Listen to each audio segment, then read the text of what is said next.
Listo. Ok, vamos a compartir una charla que me ha parecido bastante edificante en mi caso personal. Aprendo mucho cada vez que estudio estos pasajes de los cuales vamos a hablar hoy. Y espero que hoy en la interacción también todos sigamos aprendiendo de igual manera.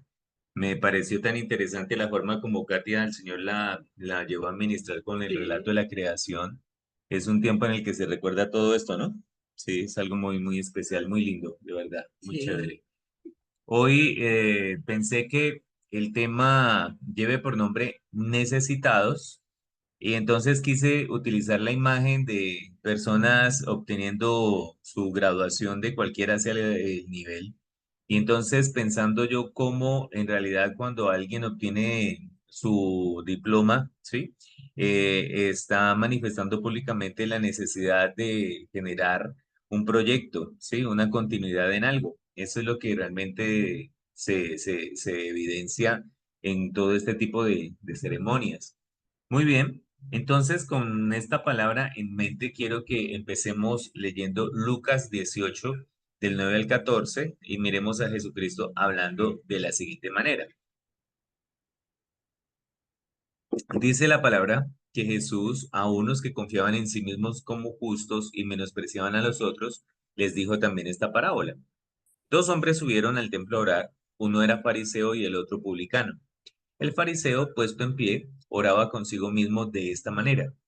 Dios, te doy gracias porque no soy como los otros hombres, ladrones, injustos, adúlteros, ni aun como este publicano. Ayuno 2 veces a la semana, doy diezmos de todo lo que gano. Mas el publicano, estando lejos, no quería ni aun alzar los ojos al cielo, sino que se golpeaba el pecho diciendo, Dios, sé propicio a mí, pecador. Una de las características de los publicanos era que ellos prácticamente ganaban una licitación para ser recaudadores de impuestos. Entonces, yo me imagino lo bien queridos que serían de sus coterráneos, ¿no? O sea, llegar a ser publicano, quién sabe cuál sería el nivel de afecto que se tendría para con ellos. En el versículo 14 dice, os digo que hablaba Jesús de publicano, descendió a su casa justificado antes que el otro porque cualquiera que se enaltece será humillado y el que se humilla será enaltecido. Bueno, yo cada que leo esta parábola, yo me quedo pensando en varias cosas, pero hoy pensaba en esos momentos en los cuales nosotros nos consideramos no necesitados. Eso es lo que pensé, ¿sí? Cuando nos consideramos no necesitados. Habrá un momento en la vida en que uno se siente así, seguramente, seguramente. Digamos, ahorita que escuchaba hablar de temas financieros, pues en el caso, digamos, de nosotros, muy seguramente, casi a diario está uno diciendo, me falta esto, me falta aquello, ¿cierto? Y siempre estamos viendo los milagros del Señor. Pero aquí hay algo importante y es que en esta palabra, Jesucristo habla de una expresión muy específica y es algunos que confiaban en sí mismos como justos. Entonces yo creo que la materia prima de cualquier persona para llegar a considerarse no necesitada es, primero que todo, confiar en sí mismo. Y lo más profundo es confiar en sí mismo como justo. Hoy me parece que en el momento de la administración, cuando Katia nos recordaba todo el relato de la creación, miren esto, o sea, yo no le digo a Katia, voy a hablar de esto, no, para nada, ¿sí? Y entonces tomaba este apunte y recordaba que nosotros los seres humanos fuimos creados a imagen de Dios, ¿sí? Es algo especial, es específico, somos imagen de Dios. La humanidad reflejamos la imagen de Dios. Y en todo el relato de la creación se nos menciona que vio Dios que todo era bueno y bueno en gran manera, ¿sí? Bueno, y vio Dios que era bueno, vio Dios que era bueno, vio Dios que era bueno, bueno en gran manera, ¿sí? El ser humano fue creado a imagen de Dios, fue moldeado por las manos del Señor, Dios lo estableció, que tenía compañerismo directamente con el ser humano, pero hay algo interesante y es que en el relato de la creación nos queda clarísimo que después del diálogo de la serpiente con Eva, y la decisión que tomó Adán en relación con las opciones que la serpiente ofreció, la evidencia histórica es que el ser humano, por más que fue creado a imagen de Dios, no fue habilitado para definir el bien y el mal. es una de las cosas clarísimas. Entonces, si el ser humano no está habilitado para definir el bien y el mal, ¿de dónde acá una persona llega a confiar en sí mismo para otorgarse el título de soy justo? Es algo muy delicado, ¿no les parece a ustedes que es algo llamativo? Si el ser humano fue creado a imagen de Dios, pero después de la situación del diálogo con la serpiente, el resultado inmediato es que se descubre que no, el ser humano no tiene esa capacidad. No podemos definir lo que es bueno y lo que es malo. No podemos. No estamos diseñados ni habilitados para hacerlo. Entonces, ¿de dónde podríamos confiar en nosotros? Pues resulta que cuando una persona, la que sea, comienza a confiar en sí mismo como justo, es porque vive unos estándares de vida de los cuales se confía tanto que tiende a menospreciar a otros sobre la base de su confianza. Entonces, cuando una persona, como en el caso que estaba ilustrando Jesucristo, va y le dice, no, lo que pasa es que yo hago esto y hago esto mientras que este no lo hace, entonces mis estándares en relación con el comportamiento de otro me otorgarían a mí el derecho de menospreciar al otro y llamar al otro como injusto, porque yo sí cumplo mis propios estándares, es mi norma de vida la que establece lo que es bueno y lo que es malo. Qué peligroso. Porque en el huerto del Edén quedó clarísimo que el ser humano no tiene esa capacidad. ¿Sí? La serpiente le dice, no, no, es que sabe Dios que si ustedes comen de esto, pues van a quedar sabiendo el bien y el mal. Pero una cosa es conocerlo y otra cosa es definirlo. Son dos elementos muy diferentes. Entonces, uno puede darse cuenta, caramba, esto lo que hizo fue darme a entender cosas que no soy capacitado para administrar. Y de ahí para allá, la historia que conocemos es resultado de la decisión que ocurrió allí en el huerto del Edén. Entonces, de ahí que cuando Jesucristo utiliza esta ilustración y digamos, involucra este elemento de confiar en sí mismo, yo me preocupo un poco porque si hay algo que se está, digamos, promoviendo es la confianza en sí mismo, ¿sí? Es algo en lo cual incluso el cristiano está procurando es que créelo, ¿no? O sea, decláralo, decrétalo y esto es peligroso porque decrétalo, ¿por qué? ¿Por qué decretas algo? O sea, si es que el legislador es Dios, Él es el legislador por excelencia. Y si habrá un decreto, es el decreto de Él. Y entonces yo decreto, o sea, es algo que hay que tener mucho cuidado, ¿cierto? Porque si nosotros basamos nuestros decretos en los decretos del Señor, pues es un elemento muy diferente. Porque si nosotros estamos hablando de la palabra de Dios es viva y eficaz, punto, ¿sí? Pero entonces, si mis decretos me llevan a menospreciar a otros, ahí hay algo delicado.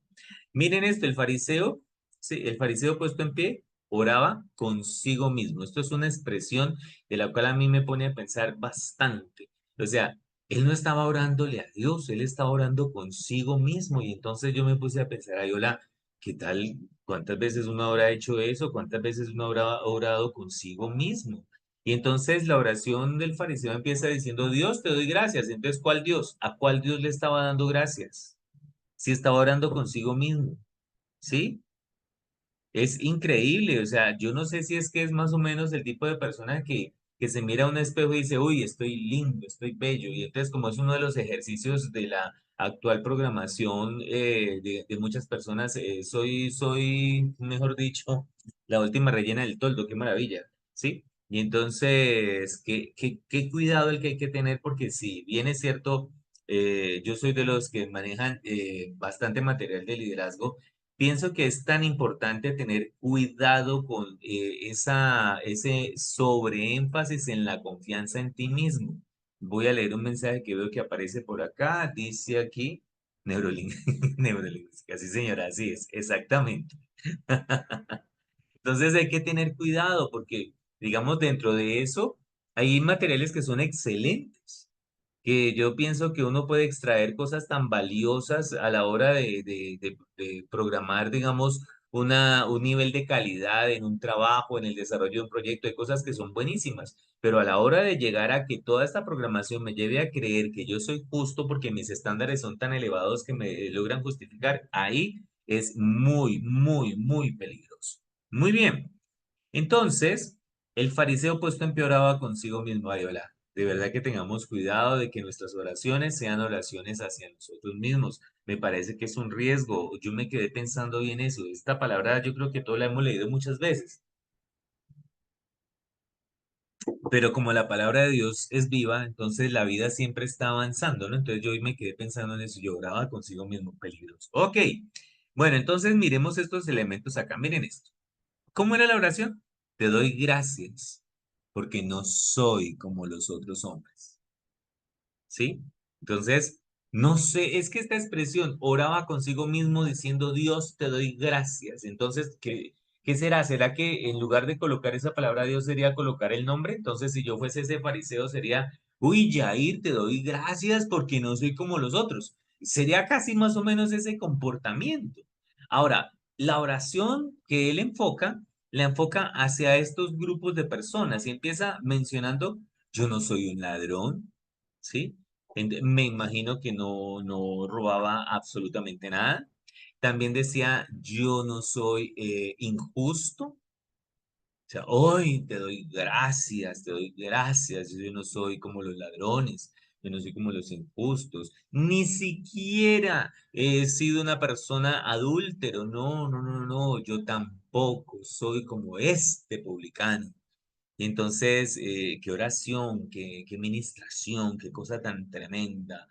Una oración transparente, libre, una oración auténtica, un hombre capaz de expresar lo que lleva en su corazón, capaz de decir con toda tranquilidad la evidente interpretación de los errores de ladrones, injustos, adúlteros, publicanos. O sea, es un tipo que sí sabe interpretar muchas cosas. Y entonces, te doy gracias, Dios, ¿cierto?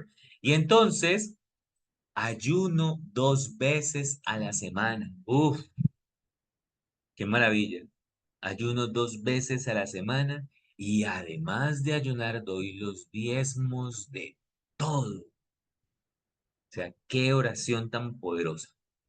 Ahora, si usted mira esta oración, hay dos aspectos que son fundamentales y es que una de las áreas de esta oración la encontramos en este lado, ¿sí? Y en este lado, ¿qué encontramos? Encontramos todo enfocado en el ser.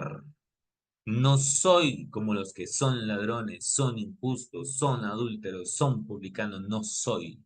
Si yo no soy nada de eso, yo no soy, no soy. Pero si usted mira al otro lado, entonces en cambio yo no soy, pero lo que sí es hago. Aquí está el hacer, ¿sí? Aquí está el hacer. ¿Sí notan esto? Entonces, como muchas veces la vida, digamos, de piedad se vuelve un área de hacer. Como ayuno, como doy diezmos, entonces, ay, mire, porque ayuno y porque doy diezmos, no soy ladrón, ni injusto, ni adúltero, ni publicano. ¿Sí? Entonces, el hacer implica hacer, siempre es la pregunta que todos tenemos que hacernos.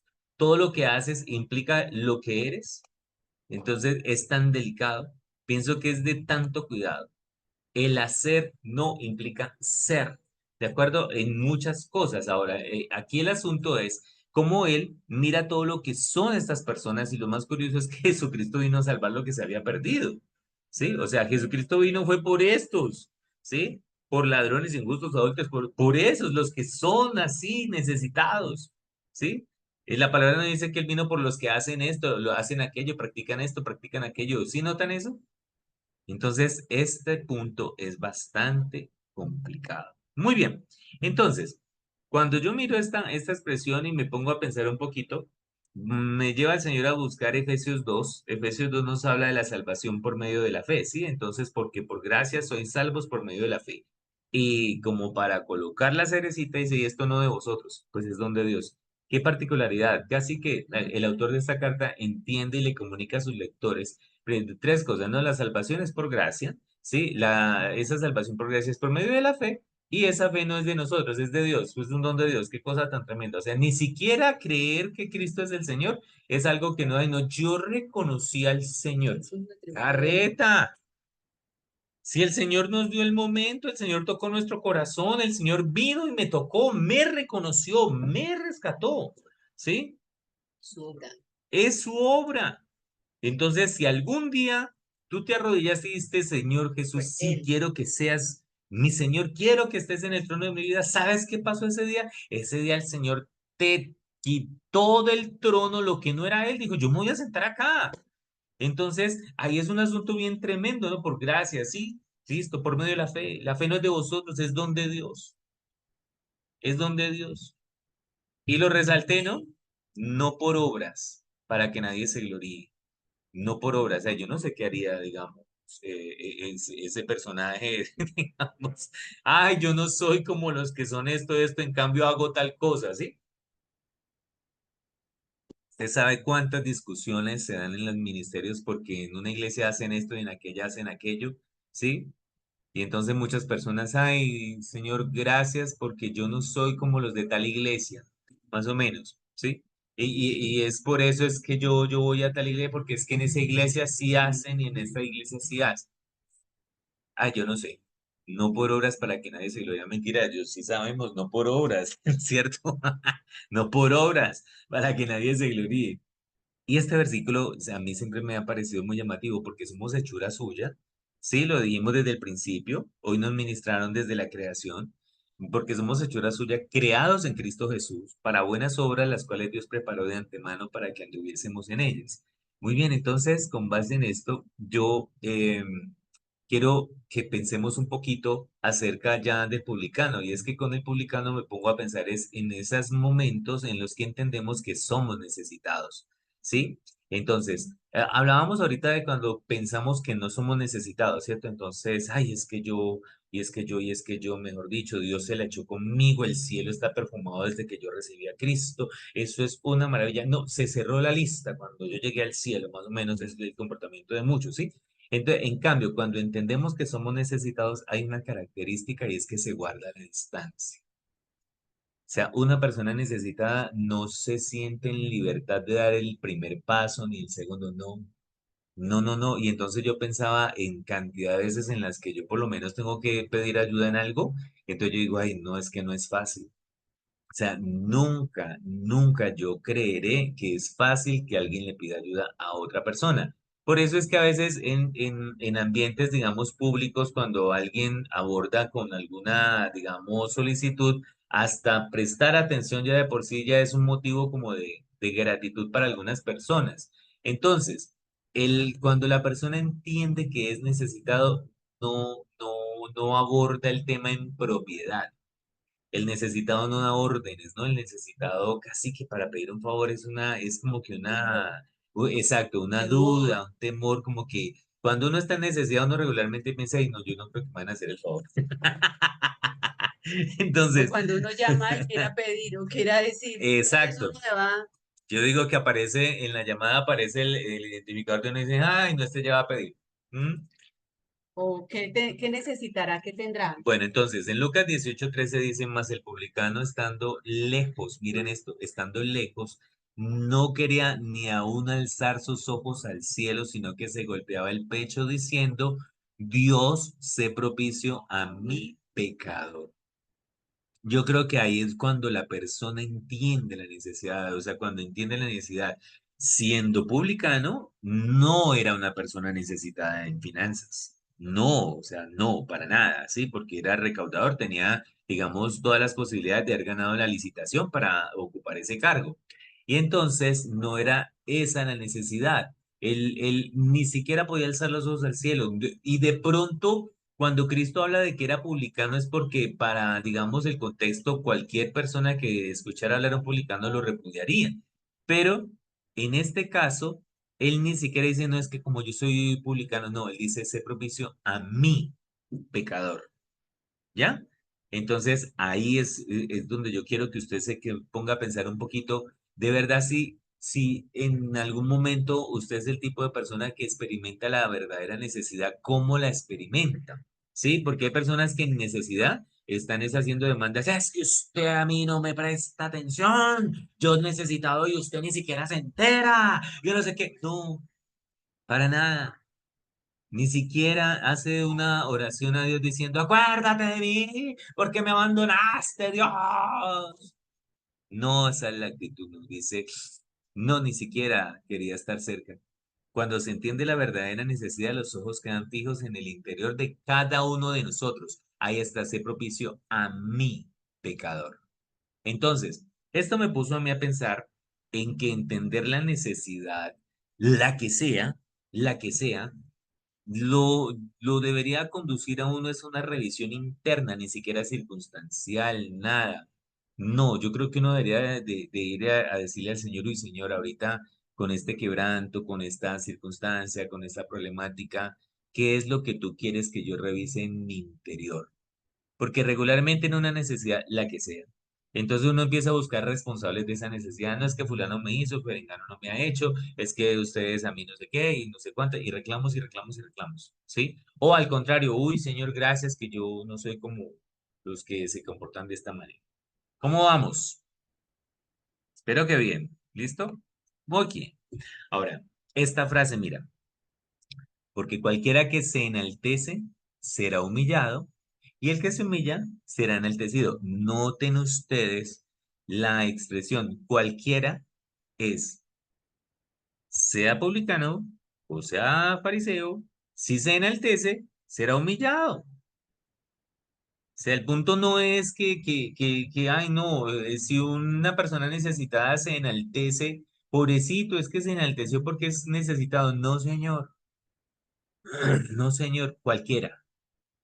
Cualquiera. Es decir, si un necesitado viene con altanería a reclamar la satisfacción de su necesidad, prepárese, prepárese, porque el resultado es que será humillado. Y el que se humilla será enaltecido. Entonces, de pronto, por eso el publicano decía a Jesucristo ilustrando, no se atrevía ni a alzar la mirada al cielo. Y no lo dice como una receta, lo dice es porque lo que él describe es una persona que conectó inmediatamente con su interior. Sé propicio a mi pecador. No es que me falta esto, me falta que yo no sé propicio a mi pecador. Este es mi pecado, esta es mi verdad. Estoy humillándome delante de ti porque soy un lo que ya tú sabes. Esto es el asunto que me puso a mí a pensar mucho. Entonces, me regreso al versículo de Efesios 2 porque por gracia sois salvos por medio de la fe, y esto no de vosotros, pues es don de Dios, ya lo hablamos. No por obras para que nadie se gloríe. Pero entonces quiero resaltar acá este versículo, ¿no? Porque somos hechura suya, creados en Cristo Jesús para buenas obras, las cuales Dios preparó de antemano para que anduviésemos en ellas. Si bien es cierto, nosotros podemos ser, digamos, del tipo de cristiano que aprendemos a ir con la cabeza agachadita delante de Dios y decirle, Señor, mira, soy pecador, todo esto, ser personas que de pronto somos sensibles con las necesidades de otras personas, pero aquí hay un detalle interesante y es que las buenas obras Dios las preparó de antemano. Y cuando yo leo esto, yo me pongo a pensar que uno debe tener mucho cuidado incluso porque si la salvación no es por obras, sí produce obras. O sea, si usted es salvo, sí produce obras, pero son las que Dios preparó de antemano. Entonces, ¿qué tal uno hacer un montón de buenas obras si no son las que Dios preparó? Entonces uno ahí que también, ¿qué tal que uno ahí todo? Ay, no, es que yo hago muy buenas obras. Hay que tener cuidado con eso. Voy a leerles lo siguiente. Para buenas obras, bueno, miren esta ilustración con atención. Juan camina por la calle cuando de repente cae en un hoyo. Las paredes son tan empinadas que no puede salir. Un médico pasa y Juan grita, ¡Hey, tú! ¿Me ayudas? Entonces el médico le recomienda un acetaminofén. Lo tira al hoyo y sigue adelante. De pronto pues se golpeó mucho en la caída, ¿no? Pobrecito, hay que tener empatía con Juan, entonces mandémosle el acetaminofén. Un poco más tarde aparece el pastor de su iglesia y Juan grita, ¡Hola! Estoy aquí abajo, ¿me ayudas? Pues el pastor escribió una nota de aliento. Entiendo cómo te sientes. A todos nos puede pasar.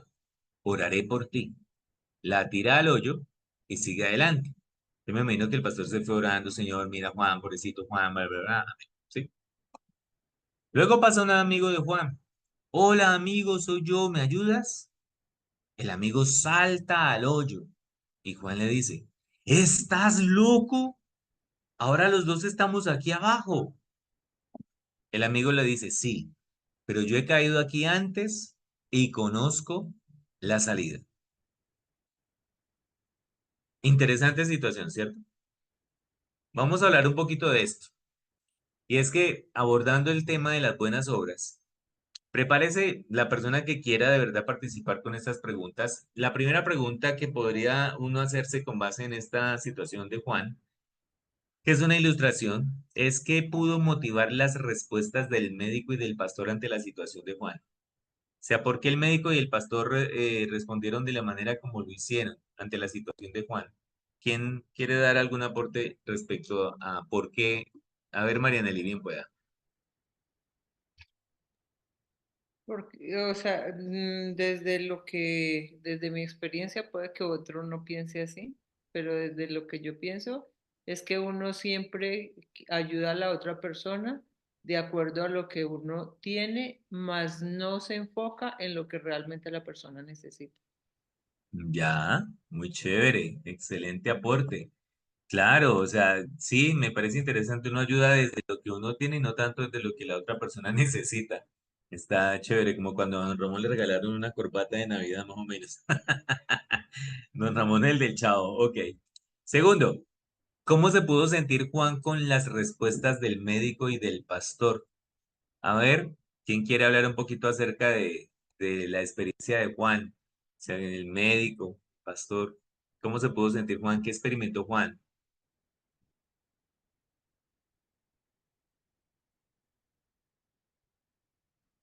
A ver, dice Julie, ya lo veo señalando a Julie, bien pueda Julie. Abra el micrófono y Julie nos va a participar. ¿Listo? Sí, Juliana ya está toteada de la risa. Dale. Pues yo creo que se sentía triste porque él esperaba otro tipo de ayuda, pero el médico y el pastor le dieron ayuda que para ellos era conveniente. No, no pensaron más en él, sino en lo que para ellos fue como lo más rápido, como más fácil. Muy bien. Yo creo que salió con unas ganas de ir a saludarlos. Decir, ay, oiga, médico, ay, pastor, ustedes están queridos, ¿cierto? La tercera pregunta, ¿cuál es la razón para que Juan reaccionara de la manera que lo hizo cuando su amigo se lanzó al hoyo? Recuerdan que el amigo llegó y él se lanzó al hoyo. Oye, pero qué, o sea, ¿cuál es la razón que tuvo Juan para reaccionar de esa manera cuando el amigo se lanzó? ¿Quién dice algo respecto de esto? Él pensó que ya no había salida, entonces ya se iban a quedar los dos ahí metidos. Él no veía otra salida. Qué Él bien. pensó, ya ¿Quieres decir somos dos algo? aquí. No. Muy bien, claro que sí. Muy complejo. Y ahora la siguiente pregunta, la idea es que varios podamos aportar algo en relación con esto, y es, ¿qué podemos aprender de esta ilustración? De esta ilustración, ¿qué nos podría quedar? Entonces me gustaría escuchar a varios. Por ejemplo, empecemos con Katia, ¿cierto? Luego sería Griselda, después Marianela, a ver, escuchemos. Bien, pues, Katia. Bueno, me gustó muchísimo las respuestas que escuché de Julie y de Marianelli, porque es verdad, casi siempre nosotros en la primera reacción es meditamos qué tengo y qué puedo hacer. O sea, qué no me va a incomodar, qué no me va a sacar de mi zona de confort para poder ayudar a otra persona, ¿verdad? Y sí, me gustó mucho las respuestas de ellas y lo hacen a uno realmente pensar para la próxima, cuando alguien le pide a uno un tipo de ayuda, recordar esta lección. Qué chévere. A ver, Griselda, ¿qué aprendes de esto? Pues de ahí la enseñanza es que digamos que los dos amigos digamos que los dos como que tuvieron como la circunstancia, la necesidad y entonces digamos que el que cayó primero no sabía que ya el otro había vivido la circunstancia, entonces que es importante los amigos, porque muchos amigos han quedado ya como en la prueba, entonces ya tienen como una forma de ayudar a la otra persona. Qué chévere. Marianela, ¿qué nos aportas de esto? Lo que dice la palabra en Eclesiastés 4, del 9 al 12, dice, mejores son dos que uno, porque tienen mejor paga de su trabajo. Porque si cayeren, el uno levantará a su compañero. Pero hay del solo, que cuando cayeren no habrá segundo que lo levante. También si Mm, dos durmieran juntos, se calentarán mutuamente. Mas ¿cómo se calentará uno solo? Y si alguno prevaleciere contra uno, dos le resistirán y cordón de tres dobleces no se rompe pronto. qué chévere. Gracias, Marianela.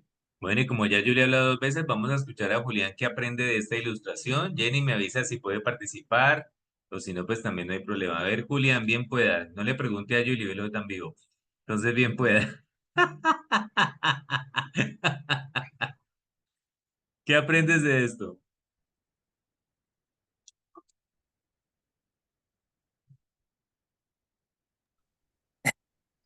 ¿Usted por qué me cogió así? Ah, No, no, que es que para acá nos estábamos riendo de una cosita.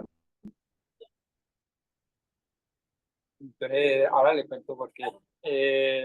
Yo creo que aprende de esa ilustración, pues que yo creo que hay que, o sea, como ayudar a la otra persona dependiendo en la situación en que esté, ¿no? Y pues si uno le puede dar alguna salida, pues mostrársela así como hizo el amigo que... Qué ¿Un chévere. qué?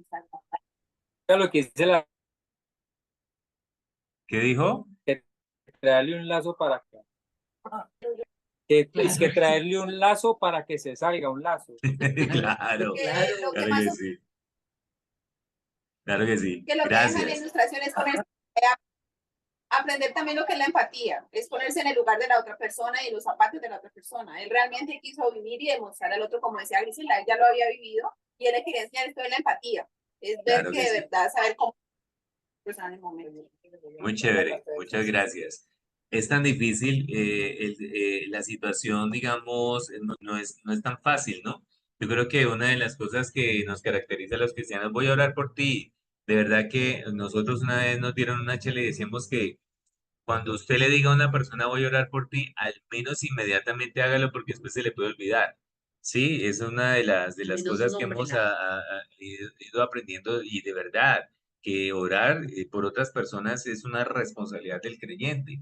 Pero muchas veces sí, lo que decíamos ahorita, nos comportamos es conforme lo que yo creo que tú necesitas, cuando en realidad lo que necesita el otro es una salida. Entonces, qué bien. Cuando hablamos de que las obras son preparadas de antemano, ahí está una circunstancia interesante. El único que ya sabía por dónde era el amigo que también se lanzó al hoyo, pero él también hubiera dicho, ay, no, yo qué cuento me voy a poner a tirar contigo, ¿cierto? Dios ha preparado un camino de buenas obras que descubriremos en la medida de nuestra intimidad con Él. Entonces, por muy que uno sea cristiano y entonces uno puede ser el tipo de cristiano ayuno 2 veces, doy diezmo todo, ay, qué chévere, y hago esto y hago lo otro, pero si ese hacer no te lleva a ser sensible a la voz de Dios, entonces muchas serán las obras que Dios quiere que hagamos que no las vamos a entender, ¿sí? Que no nos vamos a dar cuenta. En un momento en el que estamos en un hoyo, entonces ese momento es una circunstancia en la cual uno seguramente le puede servir de apoyo a otra persona más adelante. Cada aspecto de nuestra vida personal puede convertirse en el recurso clave que Dios utiliza para apoyar a otras personas. Y es una de las cosas que uno a veces olvida. O sea, uno piensa que mi vida es tan sola, tan vacía, tan miserable, que yo no puedo ayudarle a nadie. Créame que cada detalle de nuestra vida es un testimonio de fortaleza para alguien. Nosotros a veces somos tan egoístas que nuestra vida se vuelve como tan tras bambalinas que ni siquiera tomamos la oportunidad de observar la necesidad de otro para que con base en mi experiencia yo le pueda apoyar en el proceso de su restauración, de su salida, de todo esto. Yo no soy partidario de uno andar publicando su vida en redes, ni que en todo grupo usted tenga que decir, no es que yo fui y ahora soy. No soy partidario de eso. Hay personas que lo hacen y quien se sienta en libertad de hacerlo, que lo haga. Pero lo que yo sí creo es que cuando el amigo de Juan lo vio en el hoyo, dijo, de aquí yo sé cómo lo puedo sacar. Entonces, por eso salió ahí, tal vez de la ilustración, el que de pronto entendió por qué alguna vez cayó allá, fue el amigo de Juan. Entonces, ahí es donde uno dice, caramba, esto es algo que Dios puso delante de mí con un propósito. Y ahí nosotros necesitamos evaluar qué tan fariseos somos al acercarnos a Dios, qué tan publicanos somos al acercarnos a Dios, ¿sí? Qué tan capaces somos de verdad de mirar nuestro interior y decir, Señor, mírame, soy egoísta, mírame, soy egocéntrico, soy tan altivo que soy capaz de licitar para cobrarle impuestos a otros con el fin de satisfacer mis necesidades. Yo soy un pecador. O sea, muy seguramente no faltará el cristiano que se levanta diciendo Dios, ay Dios, gracias, hoy no me has llevado porque este mundo todavía queda muy solitario sin mí, ¿sí? Entonces, qué cosa, ¿no? Dios se la echó conmigo. Cuidado, cuidado. ¿Qué tanto cuando oramos de verdad nosotros vamos y le decimos al Señor cuáles son las buenas obras que hoy tú quieres que yo ejecute? Ahora, difícilmente escucharemos o entenderemos una indicación de Dios cuando nuestro clamor siempre es, dame, líbrame, sáname, lléname, o sea, todo es yo y yo y yo y yo. Entonces, como el Dios mesero, ¿no? Entonces, Dios, necesito el mercado, Dios, necesito y a ver, Dios, ¿y por qué no estoy contento hoy? ¿Por qué no estoy contento ayer? ¿Por qué no estoy contento mañana? A ver, Dios, ¿dónde estás tú, Dios? ¿O qué tal Dios hoy para que tú me necesitas? Qué sé yo, en la clínica, en el bus, en el trancón, ¿sí? En la cola inmensa para tanquear. ¿Para qué Dios permite todas esas cosas? Nada se escapa de las manos de Dios. Nada, absolutamente nada. Hace unos días que nosotros aquí nos tuvimos que arrollar y bendecir a alguien, digamos, que nos hace sentir, vivir experiencias muy desagradables acá en el edificio. Entonces yo decía, "Ay, Dios, de verdad, ¿cuál será la bendición que hay detrás de todo esto?" Y después pensábamos varias cosas, ¿no? Realmente Dios ama a cada persona del planeta. O sea, es una realidad. Es una realidad. Dios ama a cada persona del Él planeta las hizo. porque Él las hizo, Son exactamente. obras Y de cuando él. Él mira a cada persona, pues Él mira su imagen. Entonces uno a veces dice, ay, Dios es bastante creativo, ¿no?